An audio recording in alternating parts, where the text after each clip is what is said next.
Donald Trump's war with Iran is only getting worse day by day, with people dying left and right from both sides, the United States and Iran. This war is pointless and very useless. Nobody wanted this. Democrats, liberals, nobody wanted this. And there's possible deals in the making between the United States and Iran. And it's very hard to negotiate with Trump. And he's now been trying to threaten to bomb Oman. And in today's video, we're going to break down every single detail about this war. So as we know, the war with Iran has not been going any well. Deals have not been going good at all. No one's cooperating. And even that, the deal isn't even being rushed. It's slow. They're slowing the deal. Yeah. It's like if they're trying to manipulate the markets. 100%. This whole war seems like it's a situation to just dodge the Epstein files. Dodge the Epstein files, move the markets, boost inflation up, Yep. boost food, gas, oil, everything, just moving the economy. So the proposed deal was to include a 60-day ceasefire extension, which hasn't really done much to the... It hasn't... Nothing changed. Nothing's been happening. And with that, it's the plan to reopen the Strait of Hormuz and even more talks about the Iran nuclear program. Yeah. As they've been saying, Iran has nuclear bomb. If they did, they would have used it a while back. That has been talked about for many years. Decades, actually. And we've never, till this day, have any proof that they have a nuclear weapon in possession. Since that, Iran's military account has been just posting videos of bombs. That's true. Iran's Twitter is fear-mongering people, scaring people, and threatening the United States. But I understand them. I understand them because what they're doing is they're giving back Trump his own treatment. Because right now they're in a position where, okay, we can't do much, but let's just make the people scared. Exactly. So Trump has been saying there might be a peace deal going soon, but there's still pressure on the military to invade more parts. As we know, they've taken over Venezuela, and possibly Trump might take over Cuba soon. Yeah. So which Cuba is in full blackout. Yeah. If you guys didn't know. Yeah. For about what? A month 60 now? 60 days now, yeah. 2 months, yeah. Probably. So people are dying in Cuba. It's not going good. Donald Trump has been actually terrorizing the whole world since his arrival at the White House 2 years ago. Yeah. Also, he's been sending mixed signals. At one point, he said a framework was largely negotiated, then later told negotiators not to rush.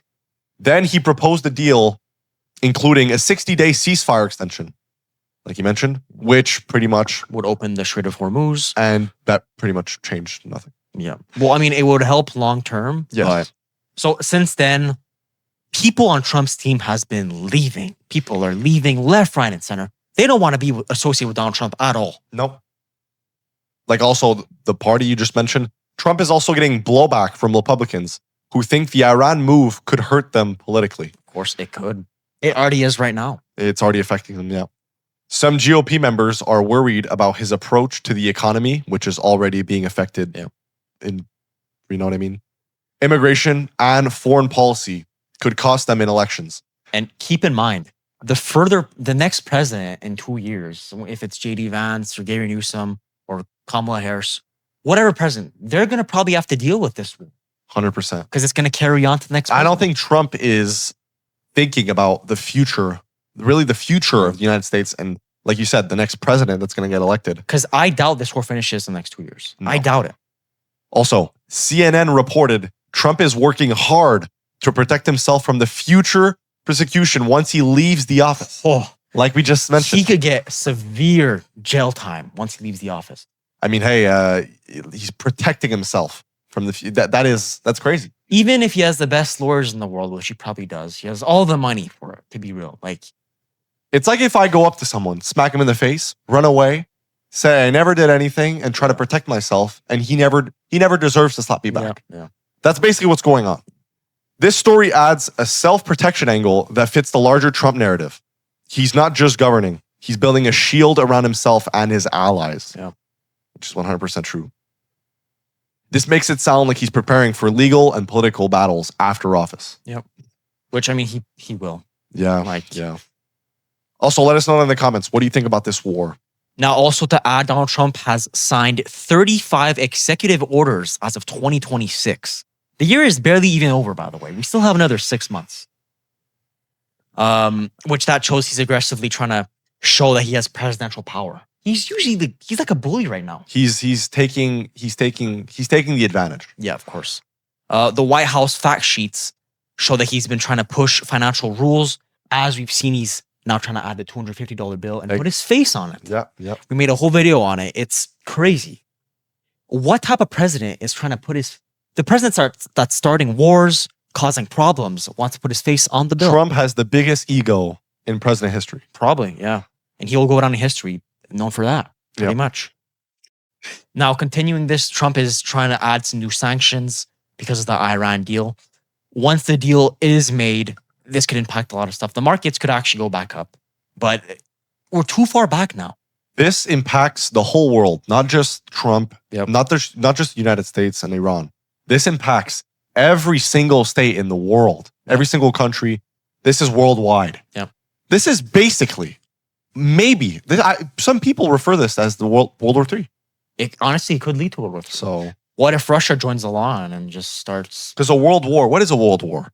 A world war is when other countries are affected by the wars, which is being seen, If you look at Russia or China, or even they're being affected by this war. Yeah. If you look at technically worldwide, tariffs were not a good deal at all. It affected the markets. Yeah. Oil itself has gone up 40%. Just a stock market also. Yeah. Remember what Trump said when he got elected? We're all going to keep winning and we're never going to lose. Yeah. And since then, it's just been up and down, We're not winning much. Yeah. The reported framework is still not finalized, and the White House keeps saying it is not a done deal yet. So they pretty much have ideas of what they want for the deal with Iran, but it's messy, it's blurry. There's missing details left, right, and center. It's like a joke. Pretty much, yeah. It's a joke that was started, and it's just not ending. Yeah. Now currently, the current focus is on the 60-day ceasefire extension to reopen the Strait of Hormuz and still the nuclear talks. As we mentioned, there's a possibility that Iran has a nuclear bomb or a bunch of bombs. Do you think Iran has a nuclear bomb in possession? No. Okay. Because here's the thing. Like I said prior, they've been just fear-mongering on Twitter with these videos of these missiles just flying in the air, but there's been nothing. Yeah. If they would have had one, they would have bombed the United States probably 4 decades ago. Yeah. 100%. It's been a while. Listen, if you look at, I don't know for how long they've been saying that Iran is in possession of a nuclear weapon. Like you just mentioned, if they've had a nuclear weapon because the president got killed in Iran. So why didn't they use it? I don't know. Because they would have used that as a last final I think so. If you look at the Twitter, with all the fear-mongering and the threatening, I think that's more of a cover-up to say they have something. Yeah. But in reality, I don't think they have. And let's be real, it's kind of funny. And by the way, they're putting video games, like they're putting Call of Duty animations in their videos. So they're not only joking about it, but they're just letting videos left, right, and center just fly through. I mean, it's because they know that there's a lot of a younger audience on Twitter, and putting these video game references, it makes people understand it more. Of course. Now, since then, in a cabinet meeting about 3 days ago, Donald Trump threatening to bomb Oman. Yeah. So not only is he bombing Iran, he might just bomb Oman. Yep. This might be the final step. If Iran does have a bomb, this would be the last move. Yeah. Okay, you're bombing our places. Let's bomb you. Yeah. 100%. 100%. Now, Oman is central because it's part of the back channel diplomacy around the Strait of Hormuz. Trump commented on Hormuz and shipping control as a big part of the tension. 100%. If you were buying stuff like, I don't know, maybe Oman or Iran ships a lot of details, it might add more costs.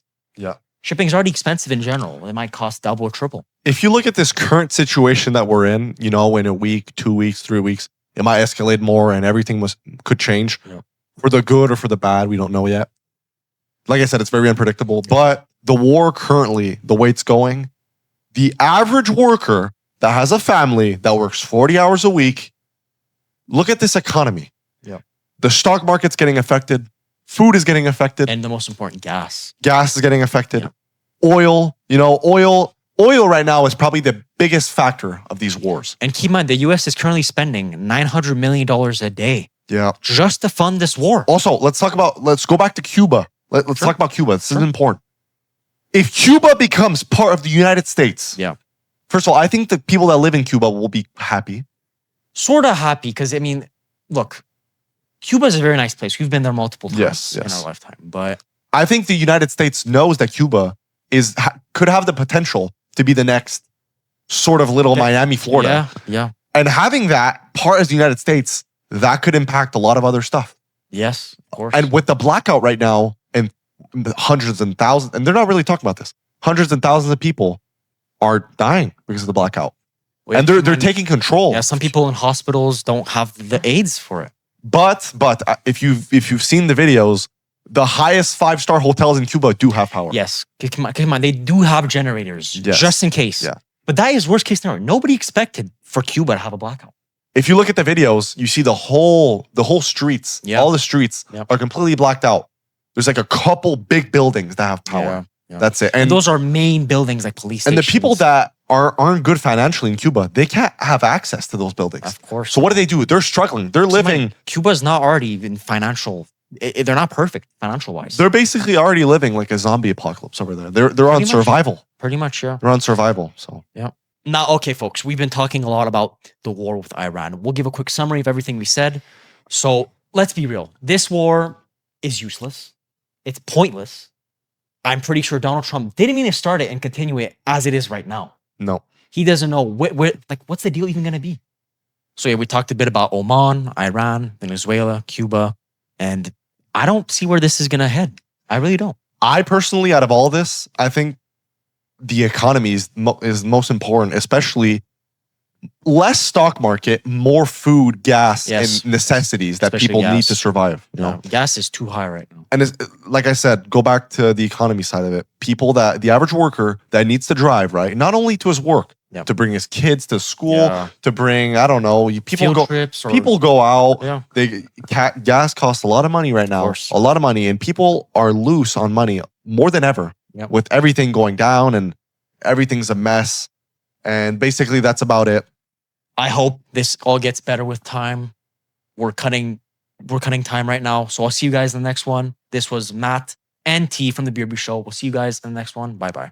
Stay safe. Take care out there. I'm praying for your safety.